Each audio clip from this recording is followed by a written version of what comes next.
Olá, boa noite. Hoje teremos a nossa quarta live da HTF com temas importantíssimos e que farão com que a gente possa discutir, trocar ideias, né, sobre várias temas que já foram discutidos e hoje, então, serão muito bem-vindos todas as nossas colegas. Estou vendo muitas amigas de todo o Brasil. Que maravilha! Pessoas do interior, pessoas do Nordeste. Que bacana! Como é bom encontrá-las, né? Apesar de não ser presencial, a gente sabe que atrás desses vídeos tem as nossas amigas nos prestigiando e estando aqui conosco, né? Então, essas lives que foram realizadas todas as quartas-feiras de outubro foi em homenagem aos 27 anos da HTF e que a gente pensou em programar algo que pudesse trazer algumas soluções de muitas dúvidas que se tem com essa pandemia que nós estamos vivendo e que a gente precisa discutir, precisa estar, né, sempre atento para poder, né, trocar todas as ideias. E acho agora que uma das nossas, né, convidadas, não é? Oi, Paula, tudo Oi, boa bom? noite. Coisa boa estar aqui conosco, ter aceito o nosso convite, né? E que a gente vai poder ter essa hora de muito conhecimento e muitas trocas, né? A gente está esperando a Mirella, que já deve estar pedindo daqui um pouquinho para entrar, para a gente começar a conversar sobre assunto tão importante e tão delicado, né? Que é crianças dentro das famílias, sofrimentos e que nos mobilizam tanto, né? E que a gente precisa cada vez mais saber discutir com profissionais que trabalham com essa área, né? Mas que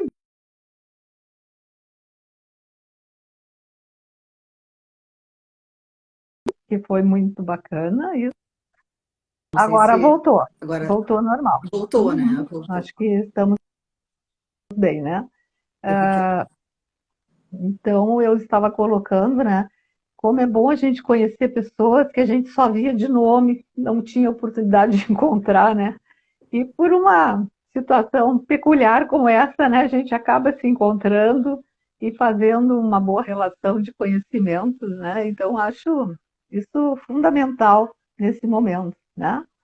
E tu tá me ouvindo bem? estou Tá te ouvindo tudo ok? bem. Aham. A Mirella já Ó, entrou, talvez ela não tenha enviado a não vi, solicitação. não vi ela pedir, não vi É, ela pedir. mas eu acho que Não, não aparece o pedido. eu queria te agradecer o convite, né? A Kati Ziegler, querida, transmitiu esse convite. E tem uma coincidência, quando a gente trabalha com o que a gente gosta, né? Com essa dedicação, que eu conheço a Mirella, né? Nós já tínhamos nos encontrado nessa caminhada de atendimentos familiares e de trocas de saber, de conhecimento, que é tão importante essa ligação do direito e da psicologia, né? Quando a gente trata, atende e acompanha famílias. Guarda compartilhada é um dos assuntos, um dos meus assuntos preferidos. Nós tivemos uma prévia, né? Que se deixasse a gente Sim, continuava falando bastante sobre isso.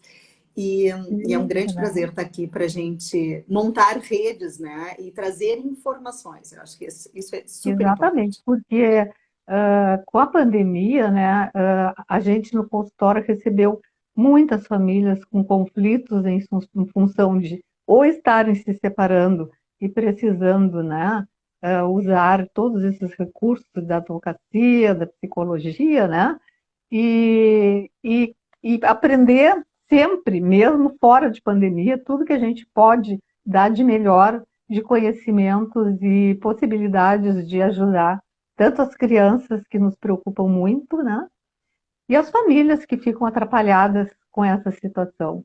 Mas será que a Mirella não está conseguindo, que não aparece que ela está pedindo para participar? Não apareceu a Não, solicitação mais para cima, sim? não apareceu. Deixa eu baixar aqui para ver, mas Se ela está não nos ouvindo, aparece. ela pode reenviar. Não aparece. Aparece os participantes.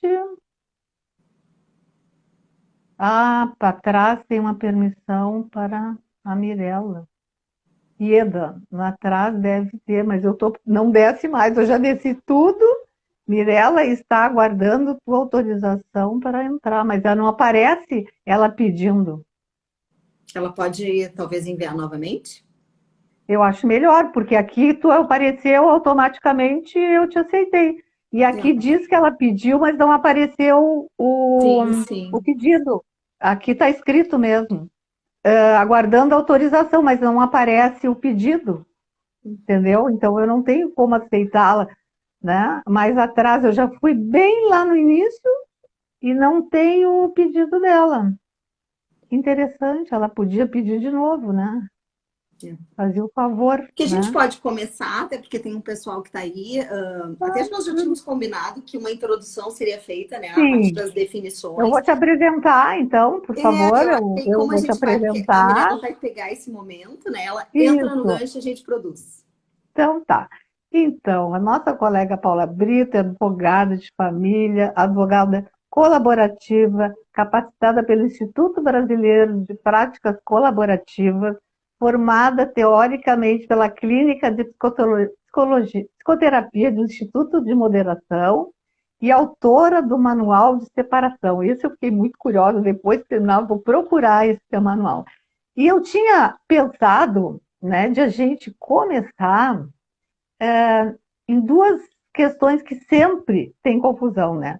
O que é guarda compartilhada e guarda alternada? Eu acho que isso aí é assim a maior preocupação de todos, porque há uma confusão do que realmente isso tem de verdade e de concreto dentro da tua área e depois da psicologia, quando a Mirella estiver conosco.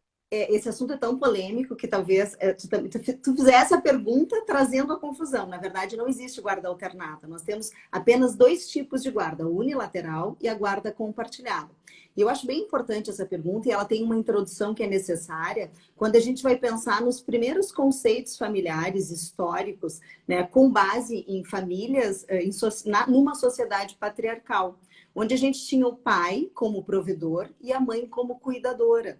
E todas as leis, e isso é lindo no direito, o direito é uma arte viva, né, que vai se adaptando às transformações culturais, foi se adaptando a uma nova realidade, né? Hoje nós temos mães cuidadoras e provedoras, e pais cuidadores e provedores também.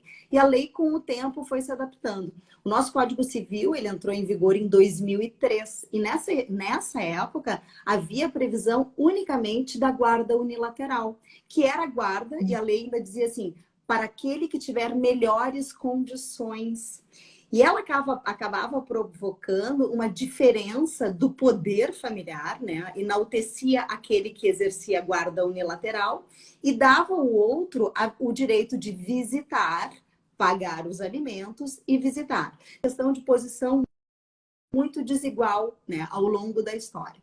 Em 2008 surge uma lei que traz a ideia da guarda compartilhada como uma outra possibilidade. Então, desde 2008 surgem essas duas guardas, guarda compartilhada e guarda unilateral. O problema em 2008 é que veio no corpo da lei a seguinte frase: sempre que possível se aplicará a guarda compartilhada. E aí começou a confusão. Porque as pessoas passaram a interpretar que ela só poderia ser possível quando o casal tivesse consenso, quando não houvesse conflitos, quando não tivesse litígio, né? E houve uma confusão que se criou essa ideia de alternada. Não existe guarda alternada. Nós temos só essas duas. Quando a gente chegar aí mais adiante, eu vou diferenciar guarda de convivência, a gente vai entender que a frequência, o convívio, a forma como é feita a divisão, está se referindo à convivência de tempo e não guarda. E aí as pessoas entendem assim, não, mas tem que ser, se tem 24 horas, 12 horas para um, 12 horas para o outro, se tem 7 dias, é 13,5 para cada um. E não tem nada a ver com isso, né? Inclusive a lei fala em equilíbrio e não em igualdade de tempo. Essa é uma segunda confusão. 2014 há uma alteração no código e vem esclarecendo isso, dizendo o seguinte: a guarda compartilhada passa a ser regra, ainda que não haja consenso entre os pais. A guarda unilateral, ela vira exceção. E ela só vai acontecer quando um dos genitores manifestar claramente que não tem interesse no compartilhamento, ou quando um dos genitores tiver algum impedimento de exercer a guarda de forma compartilhada. Algo muito severo, difícil dizer que aquela pessoa não tem condições por isso, né? Ou quando a pessoa manifesta que não. Então, de novo, temos essas duas possibilidades. A guarda compartilhada, quando a gente define ela, a gente está falando de gestão, é uma gestão administrativa da prole. É os pais, ela tem uma intenção que é muito interessante. Eu começo falando da família patriarcal. Quando a gente traz, dentro de um casamento, a função parental do pai e da mãe se equiparam. A ideia do compartilhamento da guarda é que, ainda que separados, este poder parental seja mantido, independente das consequências do divórcio, né? E ainda se fala assim que é muito injusto que as crianças, os filhos, ainda tenham como consequência essa disparidade de poder, né? E se a gente pensar, às vezes a gente ouve, né? Mas é tão injusto, porque a gente já não tem consenso nenhum, vai ter uma briga, como é que a gente vai decidir a escola, né? De forma compartilhada.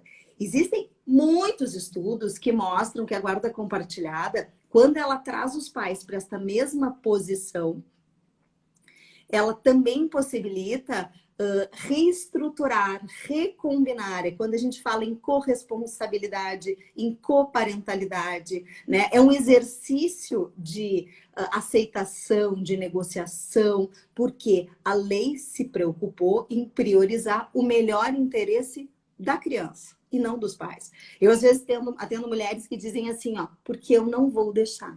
Não vou deixar. Porque eu não vou deixar que pegue. E é um equívoco tão grande, porque é um direito da criança. E esta mãe tem um poder equiparável a esse pai. Quando a lei vem, ela pensa num atingir a maioria das pessoas, né? E se percebeu também ao longo do tempo que a guarda unilateral, ao dar poder único de decisão exclusivo para um dos genitores, ela potencializava situações, por exemplo, de alienação parental, justamente por essa questão.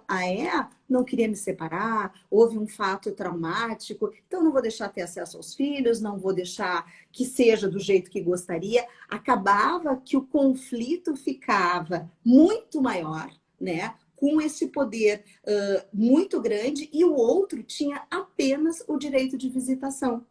E pois aí, mas eu posso te interromper até porque essa claro, eu falo pergunta, a bastante. ideia é que quando mudou essa maneira de avaliar a guarda unilateral compartilhada, a gente tinha ideia que a briga ia ser muito maior em função do casal não estar bem, né?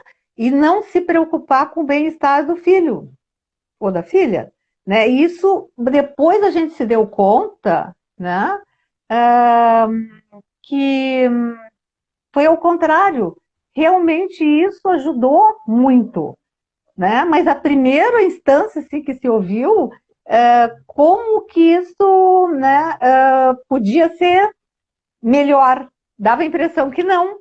E agora depois a gente viu que realmente é um cuidado que as crianças têm dois lares. Isso que é outra coisa que também a gente tem que orientar, né? Que vão ter duas casas. Quando existe guarda, não é de pai e de mãe, é porque ele tem dois que não moram junto, mas ele tem dois lares, ele não tem só um.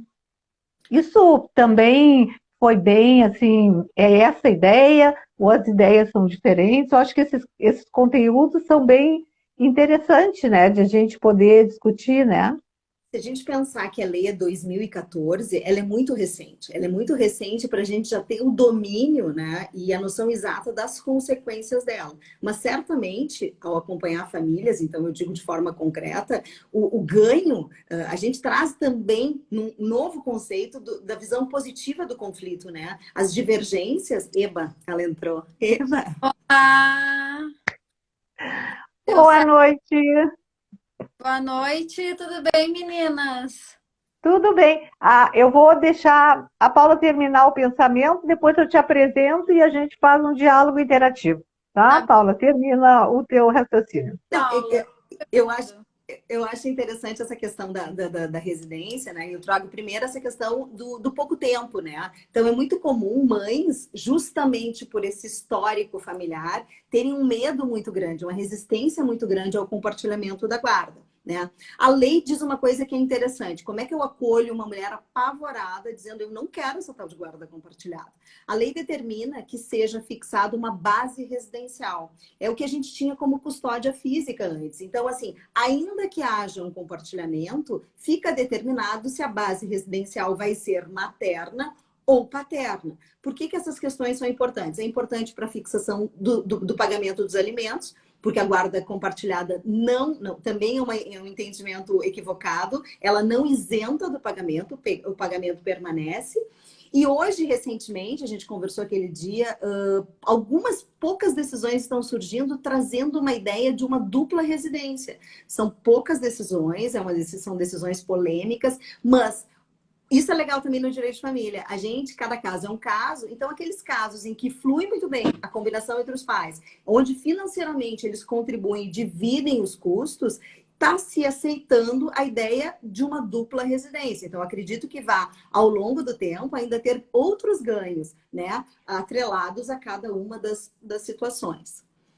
Perfeito. Então, Mirela, vou te apresentar porque ficou ótimo, porque assim, ó, ela pôde explanar um pouco, agora eu vou te dar mais tempo para também colocar todas algumas ideias, mas a Mirela Manfro é terapeuta de família, psicóloga especialista em terapia cognitiva comportamental, com foco em crianças e adolescentes e orientação parental.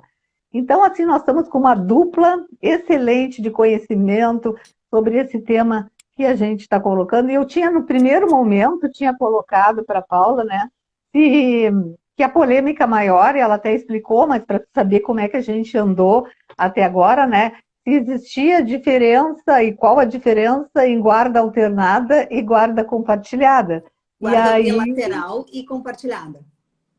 isso Sim, sim, mas vocês, meninas. Primeiro quero dar boa noite para vocês duas, né? É uma honra estar aqui. Muito obrigada pelo convite, né? Eu e a Paula já nos a honra conhecemos é nossa. de alguns trabalhos, né? E é muito bom estar aqui. Eu estava escutando vocês explanarem um assunto super importante. Acho que a Paula falou super bem todas as questões iniciais, né? De a gente eu vejo, Paula, que tem uma grande dificuldade das pessoas entenderem o conceito e tu explicou lindamente, assim, a diferença da guarda compartilhada para a guarda unilateral, né? E acho que a gente pode também, o que tu falaste antes, que eu acho, assim, fundamental, é a mudança da ideia ao longo né, dos tempos, de a gente pensar num divórcio, que é uma situação extremamente complexa, né? A ideia de a gente brigar por quem fica com o filho, brigar para quem vai ser o responsável pelo filho. Então, a guarda compartilhada entra com uma ideia de poder dividir essas questões, comprometer os dois nessas questões diante de uma nova configuração familiar que é diferente para todos. Né? Então, assim, sai daquela ideia de posse, é meu, eu que decido as coisas, né? Mas claro que dentro disso a gente encontra daí as questões de conflito, que eu acho que é importante a gente explanar também, né? Que colocam os filhos em ambientes bem complicados quando o casal não está conseguindo organizar isso de forma sadia. Né? Entender que ambos têm as mesmas responsabilidades pelo filho, os mesmos direitos legais de opinar sobre a vida dos filhos. Né? Não é porque vocês falavam antes de residência fixa, É importante a gente deixar claro que não é quem tem a posse da residência física da criança que vai decidir tudo a respeito da vida da criança, né? É preciso ela dar espaço para o outro opinar também. Então, vamos escolher juntos a escola que ele vai estudar, vamos decidir juntos onde ele vai fazer o balé, a aula de piano, né? Vamos todas as responsabilidades sendo ouvidas por ambas as partes. Isso para criança é fantástico, né? Porque a criança segue tendo a ideia de família, é uma nova família, é uma nova configuração familiar, mas a família segue sendo a família dela, né? E aí vem a confusão, né, Paula, do casal entender o que é parental e o que era conjugal, né? Isso é bem. Isso às vezes é muito difícil, né? No consultório, né? Tanto a Paula na sua próprio trabalho e nós como psicóloga, esse tema, né? Dessa aceitação de que um não é o dono da criança e que ele continua sendo filho dos dois e os dois precisam ter essa responsabilidade. Muitas vezes a gente tem momentos bem de conflitos muito grandes dentro do consultório em função dessa autoridade que alguém quer impor, né, sem levar em consideração a própria situação da criança, né? Então, isso como é que, assim, é feito quando existe assim, esse conflito, a parte, né, da Paula, que é a parte da lei, e a nossa, da parte psicológica, né? Eu acho que isso é muito bom a gente discutir, porque nos dá um pouco mais de reforço, porque muitas vezes a gente também fica assim meio na dúvida, né? Como funcionar numa situação de crise, né? Gostaria de ouvir. Eu vou falar um pouquinho, Paulo, e tu me complementa, por favor, tá? Eu acho que isso que a Cláudia coloca aqui, né? Tá comentando que a criança segue se sentindo segura. A gente precisa pensar no menor, né? Na criança, no adolescente, nos filhos do casal, né? Então, assim, o divórcio é uma situação por si só extremamente complexa, porque vai modificar a vida dos envolvidos, né? E muitas vezes as pessoas, elas se separam psiquicamente em tempos diferentes, né? Muitas vezes o casal tá casado e um deles já tá com a ideia de separação há muito tempo. E outro leva um choque, não quer. Então, assim, isso envolve muitas mágoas, muitos rancores, né? As emoções ficam muito afloradas. A gente diz que desregula a emoção do casal, né? De ambos, né? E quando os dois não conseguem decidir de forma tranquila, assertiva, quando os dois estão muito desregulados emocionalmente, contaminados com muitas mágoas, que era da relação conjugal, a criança, infelizmente, sofre um monte de consequência, né? E uma delas é ter o vínculo com um dos dois prejudicado, que é extremamente sofrido, ter um vínculo de quem a gente ama prejudicado, né? Em algum momento, eu trouxe uma decisão muito linda que a gente tem de uma ministra, assim, que já defende muito tempo a guarda compartilhada, mas olha quando nos instiga, um problema é a disputa grave, né? A disputa do poder, né? Essa foi a pergunta. Agora, imagina numa guarda unilateral que já existe a diferença do poder. Alguém já tem mais poder do que o outro. Então, quando o conflito surge, se instala, é muito mais difícil fortalecer aquele que não tem, que tem o dever de vigilância, né? E só as antigas visitações, que a gente chama de convivência. Então, a guarda, de novo, ela traz para o mesmo, ainda que tenham ajustes a serem feitos, ainda que tenham conflitos, né, do ponto de vista legal, hoje a gente tem muitos métodos autocompositivos. Então, a gente pode encaminhar para uma mediação pontuando especificamente aquilo que não chega num acordo. A gente tem as práticas colaborativas que trazem o que nós estamos fazendo agora, um trabalho interdisciplinar, né, e que olha o divórcio em todas as suas facetas, né? Em último caso, não evoluindo, e quando a gente acompanha, a gente vê o pulo que dá essa família, a melhora que dá os filhos quando eles entendem essa continuidade parental, independente, né, afastando dessa dificuldade de rompimento de vínculo conjugal, o ganho da família ele é muito maior. Mas quando não se consegue, tem ações específicas de suprimento judicial. Aí sim, eu quero que a minha filha vá para o intercâmbio, o pai não quer que vá, nós temos um compartilhamento de guarda, a gente vai ter que chamar eu sempre conduzo para os métodos autocompositivos, tentando o acordo, não havendo, tem essas ações específicas, que aí cada um vai ter que dizer por que que não quer. E o que que se descobre? A gente tem as posições, um quer e o outro não quer. E o grande segredo é a gente descobrir quais são os interesses por trás das posições. Sim. Eu não quero porque a gente recém está saindo de uma pandemia. Eu não quero porque eu acho que ela não tem maturidade suficiente. E aí quando a gente traz, né, é assim que a gente consegue conduzir. Então, é importante, vocês ainda têm acesso a essas questões mais subjetivas, né? E para gente do direito é muito difícil porque a pessoa busca só solução. Ela não quer olhar para o que está por trás daquele querer. Então, é um desafio. E um desafio, né, Paula, de a gente unir as profissões, né, cada vez mais unir o direito com a psicologia em prol dessas famílias, né? Muitas vezes os advogados vão defender um lado, então a gente precisa acabar com essa ideia de defesa, não é um lado que tem que ser defendido, né? Tem que ser defendido o lado da família, principalmente focado no menor, né, que está envolvido. Porque é muito difícil separar o que, para esses casais que estão ali nesse processo, é muito difícil entender o que é parentalidade e o que é conjugalidade. Então, se a gente conseguisse unir, né, cada vez mais o direito com a psicologia, a gente só teria ganhos. Né? O advogado sair desse papel de defensor de um dos lados para entrar numa escuta de todos os lados, né? Mas principalmente visando o bem-estar do menor. Sim, principalmente agora na pandemia, assim, exemplos de consultório que eu acho importante a gente trazer aqui e ver a opinião, né, dessa ligação de duas áreas que vão para o mesmo objetivo do bem-estar do menor, né? Na pandemia se ouviu muito, né, apesar de a gente atender online, que a mãe, digamos assim, não queria que o filho ou a filha fosse para casa do pai, que ela já tinha esse conflito anteriores e aproveitou, no nosso entendimento, na hora da consulta, de inibir ida à casa do pai no seu período natural e que tinha sido combinado antes, dizendo que era o medo do contágio. E isso acho que é bom a gente ouvir como é que, numa situação dessas, por exemplo, né?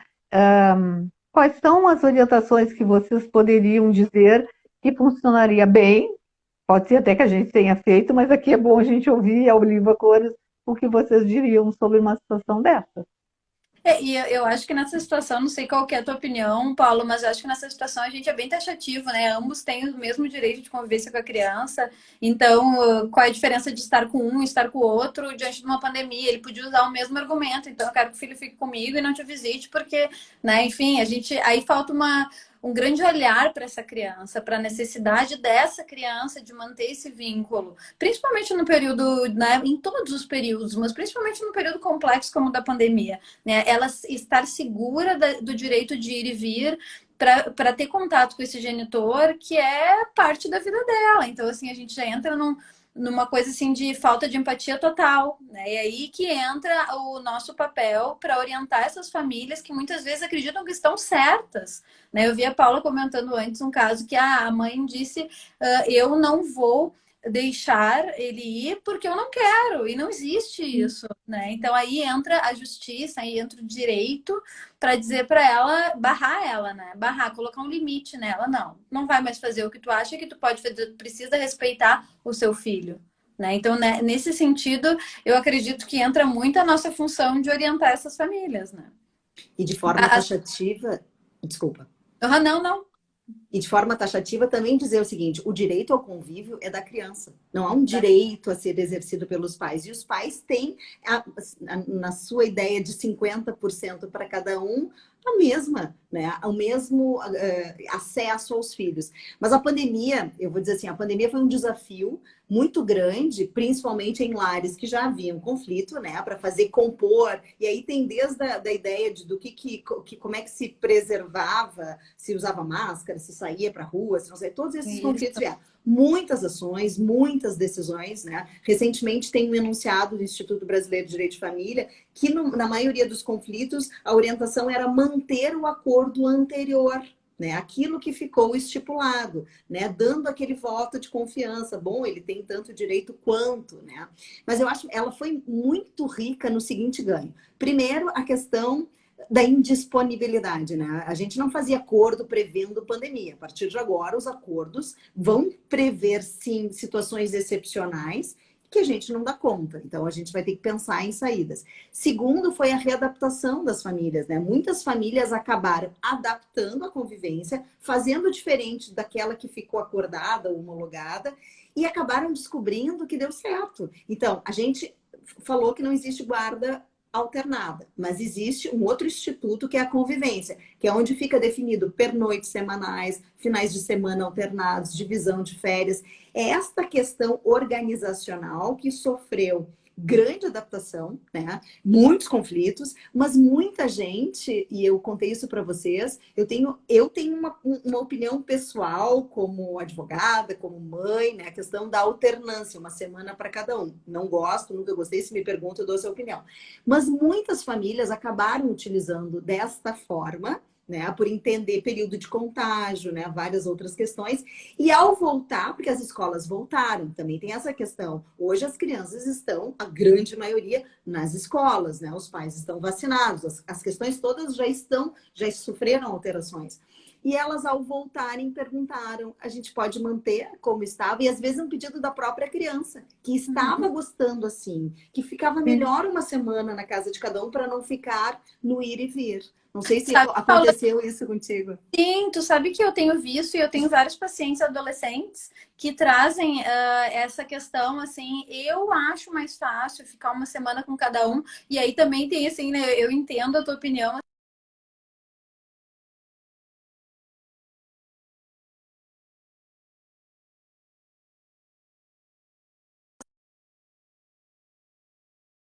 Eu não preciso carregar agora computador para casa de um e depois para casa de outro. Então eu consigo ter mais tempo na casa de um, mais tempo na casa de outro, ele tá bem. Então aí vai do que a gente falava de olhar para essa criança, né? Olhar o interesse do menor, focar na necessidade dele, né? Não dos pais, né? Porque muitos pais acabam, Paulo, e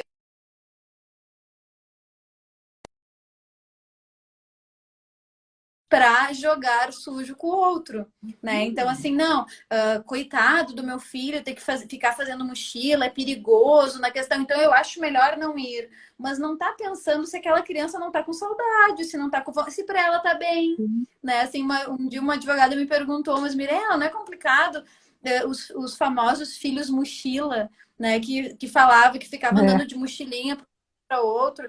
E eu sempre oriento que se aquilo faz bem para a criança, se a criança está bem nessa configuração, tá ótimo. Né? Então a gente precisa olhar, como tu falaste antes, o interesse do menor, não seu interesse pessoal. Né? Porque eu não quero que seja assim, tá, mas embasado em quê? Né? Então é bem importante olhar para isso. Não, e até porque muitas vezes isso começa uma alienação parental, né? Porque começa a proibição e justificando determinadas características, porque e isso vai levando a criança a uma interpretação de que o genitor não quer recebê-la, não que é um trabalho inconsciente ou consciente da mãe, né? E aí eu acho importante também um esclarecimento que tem alienação parental e síndrome da orientação parental. Eu acho que isso também é do nosso trabalho de evitar essa síndrome. E é uma coisa que a gente, às vezes, não separa, que são dois estágios diferentes dessa situação de divórcio e de filhos, não é, tendo que frequentar a casa dos dois genitores, né? Exatamente. Eu acho bacana comentar aqui que tem comentar que tem um comentário ótimo, mas ressaltar que tem um comentário aqui, né, de uma pessoa que é mediadora, que está dando um retorno que tem um retorno positivo da convivência alternada, né? Que as crianças se sentem pertencentes em dois lares. E é verdade isso, assim, né? A gente tem que pensar que importante para a criança é que não tem mais aquele foco que a casa da minha mãe é melhor ou mais importante que a casa do meu pai. E aí isso também dá para os pais, né? Aquela ideia de eu também sou responsável, então eu também vou ter que me comprometer com coisas que antes talvez eu nem me comprometesse, né? Então chama esse pai ou essa mãe para participar mais da vida do filho, né, nessa situação. E aí tem uma pergunta para ti, Paula, eu vou deixar tu responder. Sabe que para mim não aparece nada? Eu não Ah, não consigo. tá Agora eu tô até de óculos. A Kátia tá perguntando sobre o... E eu não desconheço o como é que se chama? Bernstein? Pode ser?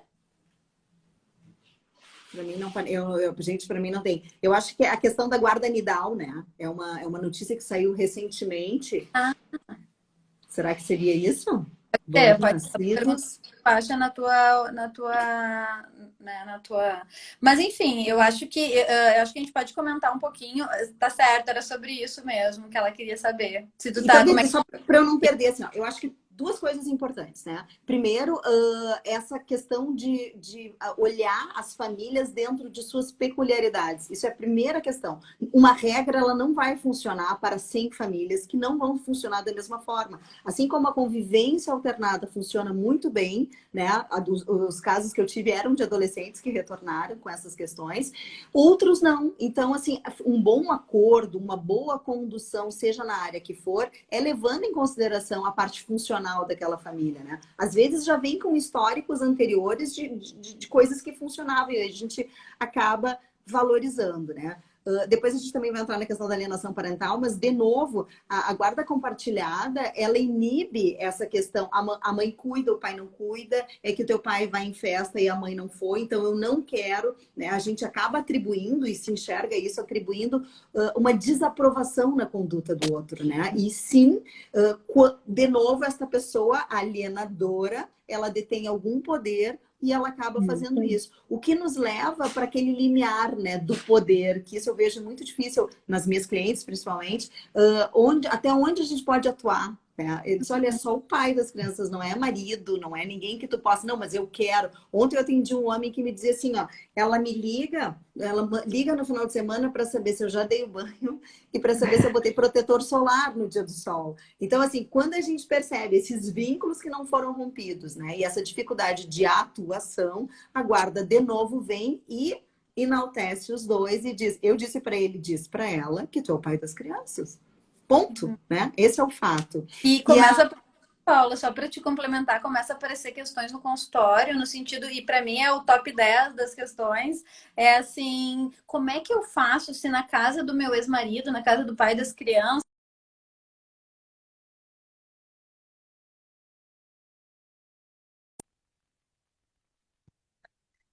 assim, tá tudo bem se ele tem uma rotina na casa do pai e outra na casa da mãe que não seja absurdamente discrepante, né? Então, assim, a gente precisa trabalhar a aceitação dos genitores, de entender que são casas com funcionamento diferentes, mas tão boas quanto, e tá tudo bem. Aí as mães ou os pais se apegam em detalhes do tipo, mas aqui em casa eu coloco para dormir às 7. Lá na casa do meu ex-marido ele coloca às 10. Tu precisa falar com ele, que é um absurdo. Não vou falar com ele. Porque é o funcionamento da casa dele e se tá bem para a criança, tá tudo bem.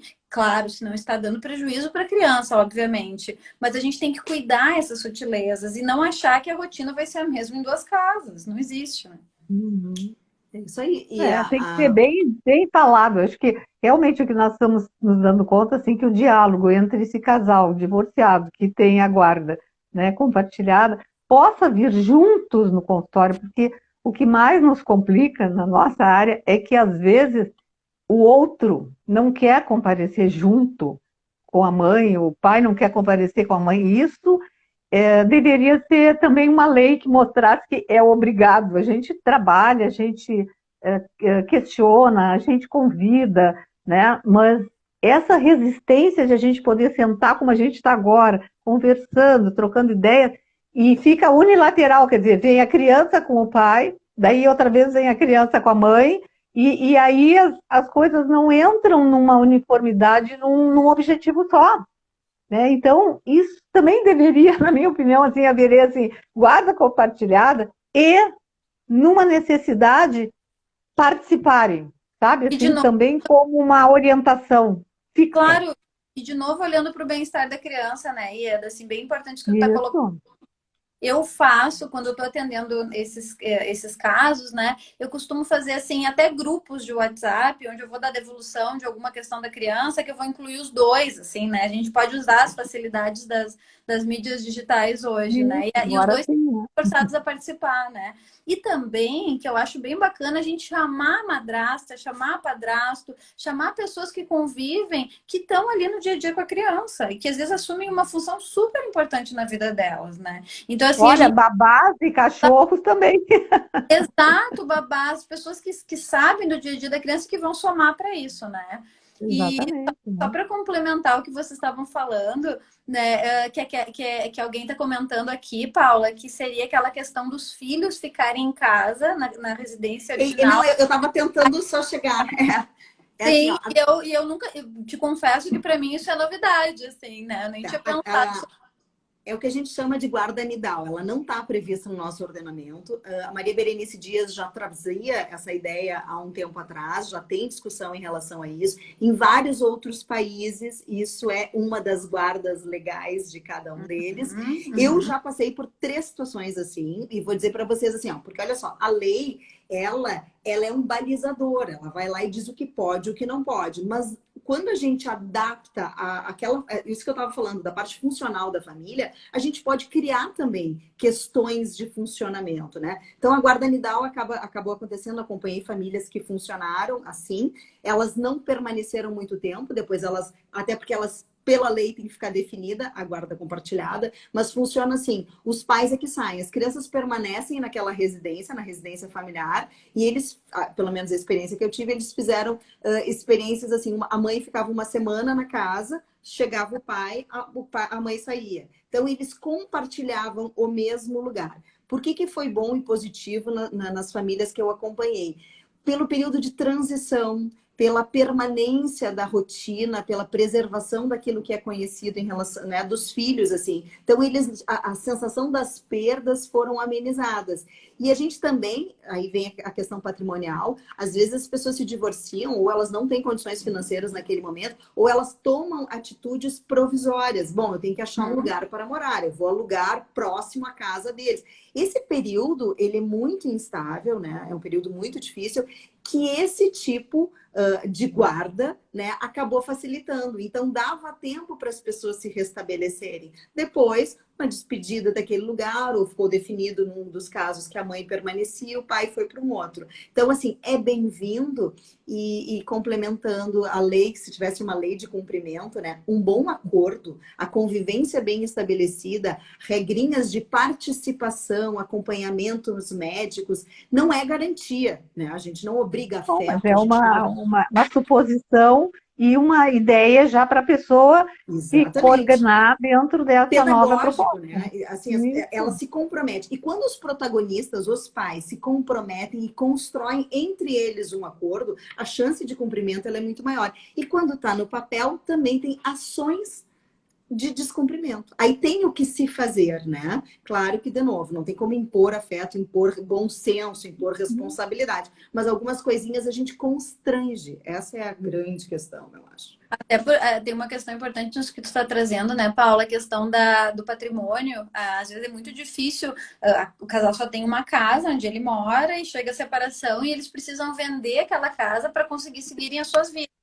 E esse período é super difícil, porque muitas vezes os casais estendem a convivência, né? Então já estão separados, já se sentem divorciados, mas convivem na mesma casa com os filhos, né? E eu vejo muitos casais trazendo assim, mas a gente não briga na frente das crianças. Então, como se só o brigar fosse algo danoso para a criança, mas não se falam, por exemplo, dentro daquela casa. Já fazem, sei lá, 60 dias que não dirigem a palavra um para o outro. Aquela coisa bélica, velada, é extremamente prejudicial para a criança, né? E para o adolescente, enfim, para os filhos. Então, mas é uma questão importante, né? Da questão do patrimônio e quem vai sair da casa, como vai sair, são questões que a gente precisa ajudar as famílias a organizarem, né? Mas interessante, eu não conhecia esse tipo de guarda, é bem interessante. Achei muito boa ideia, né? Seria para o bem-estar dos filhos, eu acho uma sugestão e uma organização de menos estresse para eles nessa mudança de vida e de, né, eles no seu canto habitual e os pais revezando a entrada e o cumprimento das suas tarefas com Eu essa acho que é criança. importante colocar também que os filhos geralmente se adaptam super bem às situações. A gente que trabalha com famílias, a gente consegue ver quando os pais, quando os genitores estão organizados, estão regulados nas suas emoções, estão maduros para colocar o que pensam um para o outro. E a criança se adapta super bem a qualquer mudança, a qualquer, né, quando os pais dão esse respaldo para ela. Né? Vai haver mudanças inúmeras, né? Inúmeras. Crianças sentem para valer aquela separação, né? Mas elas vão lidar melhor com essas mudanças se os pais são maduros o suficiente para acompanhar elas e deixam de lado essas brigas deles que às vezes se arrastam por anos, né? Então, eu acho que é bem importante a gente colocar, os pais perguntam, eu vivo infeliz, eu vivo mal, mas eu não quero me separar porque eu não quero destruir a família, né? Eu quero ter uma família desestruturada. Ainda tem essa questão dos pais acharem que separação vira uma família desestruturada, né? Então, assim, eu sempre costumo dizer para eles que o problema não é o divórcio, o problema é como as pessoas se divorciam, né? Então, e a criança, o adolescente se adapta super fácil quando os pais trazem uma situação de segurança. Ó, eu tô aqui, eu vou te dar todo o respaldo necessário, eu vou ficar do teu lado, uma situação nova para todos, mas eu vou te dar a segurança necessária para enfrentar esse momento de vida, né? Sim, porque essa opção de viverem mal dentro da mesma casa causa muito mais, né, prejuízo do que se realmente enfrentassem e dessem suporte amoroso para essas crianças, sem esse clima, essa nuvem preta em cima da cabeça das crianças, né? Porque eles estão muito, assim, eles notam os olhares, claro, eles conhecem os pais, né? Desde que abriram os olhos, viram, né? Então eles têm essa interpretação que os pais acham que eles não têm. E Exato, e aí tem os problemas. não sei como é que tu vê na tua experiência, mas eu digo que muitos casais casados praticam alienação diária. Exatamente, muito. Isso é a pior coisa, é o pior momento da vida da criança. É horrível, porque a gente fala muito de alienação parental em casos de casais separados, mas não E vê dentro de casa. dentro de casa de casais casados, né? Exato. Aquela cutucadinha no outro, né? Aquelas frases, lá vem tua mãe com aquele jeito dela, hoje teu pai tá insuportável, né? Aquelas cutucadas que para criança é horrível, porque faz ela querer se aliar, aquele conflito de lealdade terrível dentro das famílias. Então, a alienação parental, que é difamar a imagem do outro, que é denegrir a imagem do outro, não se dá só em processo de divórcio, se dá em casais casados, né? E nem só entre pais, né? Pode haver alienação parental prevista na lei também contra avós, contra pessoas que Exato, têm vínculo emocional em relação às exato. crianças. E eu só queria retomar quando tu fala e traz aquela questão assim de destruiu a família. De novo, a gente está num conceito histórico de família, né? Uma Exato. visão preconceituosa, como se existisse uma única modalidade familiar e Exato. que todas as pessoas que entram nela são obrigadas a permanecer, seja lá a que preço, dentro de uma relação muitas vezes insalubre. Esses tempos eu participei de uma palestra onde eles traziam, e aí é muito mais da área de vocês, embora eu adore, né, ouvir sobre isso, é a questão de que as consequências mais determinantes ou mais severas nos filhos, elas se dão no período enquanto casados, no período do litígio, do enfrentamento, das brigas, do que propriamente no pós-divórcio, né? Às vezes o divórcio ele é sinalizado como um respiro. Bom, acabou o inferno, né? E agora nós iniciamos um novo momento. Hoje, se a gente olhar as crianças, eles têm uma ideia de reestruturação familiar dentro da própria vida deles, né? Quantos casais divorciados, quantas famílias reconstruídas, quantas novas modalidades familiares, né? Então, a gente também, assim como a lei da guarda compartilhada ela é recente, esse olhar para a família também vai sofrer grande alteração. Perfeito, Paula, até com a ideia das mulheres, né? Eu escuto ainda as mulheres se sentindo muito mal, assim, o que vão falar de mim, que sou uma mulher separada, né? Como que eu vou conseguir lidar com isso? Ou até as pessoas que viveram essa experiência na sua infância, né? Aí eu vim de pais separados e eu não queria que isso acontecesse com a minha família, né? Então, assim, baseando na experiência que teve, né? Então, assim, eu concordo contigo, é uma mudança cultural gigante, né? Agora ainda tem um estigma da família ser tipo leite, né? Tem o A, que é o melhor, então é o pai, mãe e os filhos. E as famílias B, né? Que são aquelas famílias que não conseguiram vencer, não conseguiram chegar, ou como se tivesse um objetivo a ser alcançado, né? Então, eu concordo contigo que é uma mudança gigante de paradigma, de estrutura familiar, de maneira de olhar as famílias hoje, né? E eu vejo famílias que funcionam super bem em lares divorciados e que conseguem organizar seus filhos super bem. E essas crianças crescem com uma ideia de flexibilidade, uma ideia de resiliência muito forte em frente aos conflitos da vida, né? E de novo, Não é. sem querer, a questão do gênero, né? Quando a guarda compartilhada ela vem e equipara, a gente nesse histórico, aquela mãe que era só cuidadora e o pai era o provedor, quando a gente bagunça as cartas e traz todo mundo para a mesma situação, a gente muda, a quebra de paradigma é essa, a gente vai mudando os conceitos. Por que tu traz? A mulher diz que eu não queria, tem a perda do status social de estar casada, né? A questão ela é muito profunda, por isso que assim, o divórcio ele tem inúmeras facetas, né? A gente já falou de várias questões aqui, que quando são olhadas e consideradas, porque se essa mulher traz, eu sou a única que não tenho marido e que a minha vida e não sei o quê, é esse olhar que a gente tem que estender dizendo que tá tudo bem. Então a gente vai adaptar, né? Mas tu imagina quando a gente cresce desde pequenininho escutando as histórias de conto de fada que foram felizes para sempre. Tá vendo? E aí acaba a história ali, né? Exato, eu sou fã da Merida, né, da Merida, que é a primeira princesa que não quis casar, né? Mas assim, como é importante isso, a gente entender esse imaginário que a gente cresce com essa ideia de viver para sempre um grande amor. E tem uma sensação de falimento, de não dar certo, de frustração, né? De não ter conseguido chegar até o final, né? O final feliz. Né? Então a gente também tem que ouvir isso por esse paradigma também, né? Não, mas assim, um caso eu acho até ilustrativo, assim, de pensar assim que um grupo de criancinhas assim, de 4, 5 anos, né? Aqueles grupinhos que fazem antes, que quando começa a escola, a aula, conta como é que foi teu fim de semana, né? E uma mãe disse para a professora, olha bem, porque a gente se separou e eu não sei como é que ele vai estar nesse grupinho. E aí, a professora contou para a mãe, sabe o que a gente perguntou, e daí como é que foi teu fim de semana? É ótimo, porque agora o meu pai vem todos os fins de semana e me leva, porque antes era só a mãe que fazia essa função na separação, e ele entrou como um ótimo participante, e a criança, em vez de estar mal, porque se separaram, estava muito feliz, porque o pai começou a ser presente. Eu achei assim, ó, é ilustrativo, né? Como às vezes as pessoas mantêm aquele casamento achando que a criança, o bem-estar da criança é melhor, e a gente vai ver que às vezes bem pelo contrário, a participação é mais autêntica, a pessoa está mais à vontade com aquela criança, pode exercer a sua criatividade, que antes poderia, assim como tu disse, né?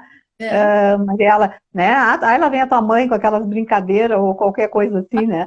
Mas eu achei, nunca me esqueci dessa retorno da professora, que a mãe estava preocupada com a realidade, que a criança estava super, super satisfeita com a nova estrutura, né? Então, a gente precisa apostar nas coisas que também parecem ruins, mas que depois tem um retorno muito, muito amoroso, participativo, né? E até mudança do humor daquela criança que deveria antes ter sido até diferente, não sei, né? Mas dessa hora eu achei muito interessante, né? O compartilhamento, ele chama, né, para o trabalho conjunto. Justamente compartilhar, é dividir. Então, a gente se surpreende positivamente com muitos pais que passam a atuar mais do que atuavam antes. Eu tenho hoje um número significativo de homens que buscam orientação jurídica para aumento de convívio. Coisa que há um tempo atrás não aparecia. Eram as mães não querendo, né? E os pais largando, às vezes um abandono afetivo, todas as várias formas, né, de mudança, mas hoje muita gente querendo, por exemplo, reunião de escola, né? Hoje a gente vê números de pais e mães na mesma medida. Exatamente, exatamente. Isso é muito bom, né? Porque é importante essa união escola-família, né? Que antes era totalmente desconectado, né? Então nem eles conheciam. Mas eu gostaria de que aquela ideia do que é alienação parental e síndrome da alienação parental, eu acho que é um tema que é pouco falado, né? De que como é que uma alienação a- tem a denominação de síndrome de alienação parental, né? É uma mudança de nomenclatura, né? O que acontece ali? Basicamente, né, e Paula, tu me ajuda e me complementa aí. Basicamente, a alienação parental é denegrir a imagem do outro, né? É acabar com a imagem de alguém que é super importante para aquela pessoa, que tem um vínculo afetivo extremamente forte, né, com a criança, então, um dos genitores. E aí, só para complemento aqui, tem um documentário excelente para quem se interessa pelo assunto, que chama A Morte Inventada. Que mostra, né, adolescentes, enfim, vítimas de alienação parental depois de tempo dando seu depoimento. Vale muito a pena. Órfãos de pais vivos, né? Exato, órfãos de pais vivos. Então, assim, é quando a pessoa acaba com o vínculo, com o convívio, denigre totalmente a imagem daquele genitor ou genitora, e a síndrome se dá quando a criança ou adolescente começa a desenvolver sintomas, né, com o resultado disso. Então, assim, a crise de ansiedade, depressão, enfim, né, a gama de questões psíquicas que podem acontecer na criança e no adolescente. Então, está instaurada a síndrome de alienação parental. Eu sei que tem muitos autores que nem gostam de diferenciar muito uma coisa da outra, porque diz que é praticamente mais do mesmo, né? Que as consequências são inevitáveis de quem sofre alienação parental. É alguma dessas consequências físicas, enfim, psíquicas que leva para o resto da vida, né? Mas acho que é isso, né, Paula? Sim, na verdade, a ideia da definição da síndrome é muito mais da área da psicologia, né? Ela não está no CID, né? Não Tá. entrou, não está.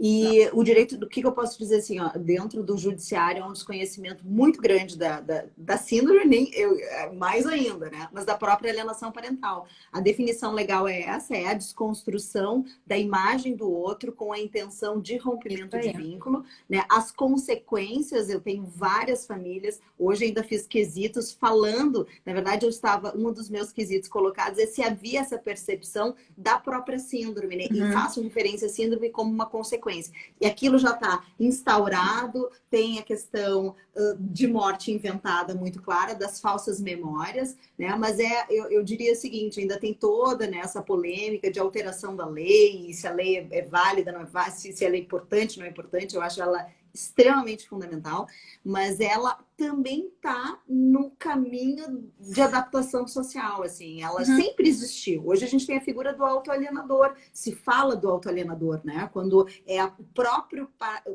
pai, vamos pegar o pai de exemplo, que tem atitudes que rechaçam os filhos e atribui alienação à mãe. Então é algo muito complexo, acho que o judiciário precisa de profissionais qualificados para que consigam. Já é difícil identificar alienação parental, já é difícil entender síndrome. E muito menos, assim, a autoalienação, ela é tão sutil e ela é tão comum que traz esse desafio para nós, advogados, mostrar realmente o que está acontecendo com aquela família. E sabe, Paula, que eu trabalhei 5 anos como psicóloga perita, né? Fazendo avaliações psicológicas aí no Rio Grande do Sul, né?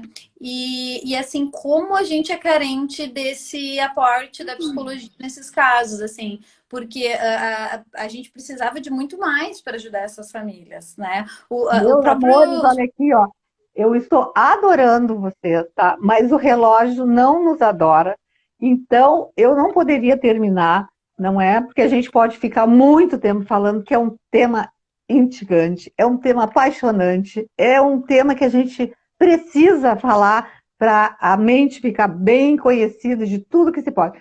Agradecer a participação de vocês, foi muito bom. A HTF, nos seus 27 anos, ganhou de presente essa live e as outras 3 que houveram. Muito obrigada. e vamos tentar um dia repetir, tá? Então, vocês quiserem dizer algumas palavras, bem rapidinho, por favor, tá? E a gente vai encerrar, porque está na hora, por favor. Eu quero me agradecer ao convite e uma honra e um prazer estar falando com vocês. Paula, querida, obrigada. E dizer para todos que o meu Instagram, Mirella Manfro, para quem quiser perguntar, ficar com alguma dúvida, né? Eu atendo aqui em São Paulo. E é isso. Obrigada. Muito bom.